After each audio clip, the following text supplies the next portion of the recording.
Here is a powerful WhatsApp AI feature that feels illegal to know. So in this video, I'm going to share with you 5 things that you can use Meter AI for. First and foremost is search engine. So with this, it means that you can virtually search for anything online by using the Meter AI. You don't need to go to Google. Second is image generation. You can virtually generate any image of your choice. Imagine any image that you want, just write the description down and Meter AI will generate it for you.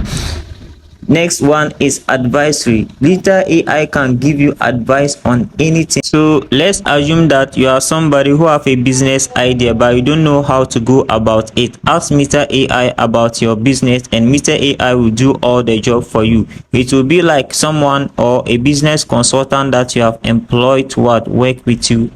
The next thing that you can use Meter AI for is language translation. So with Meter AI, you can use it to translate any language which is recognized online. By mind you, not Dagbani and Chi. You can use Meter AI to generate, let's say, English to Arabic. So in an example, if a child comes to you and said they want the meaning of their name, let's say you are a Muslim and you don't know the meaning of that name, just type in that name in the chatbot and the chatbot will give you the meaning as well as brief history about the name.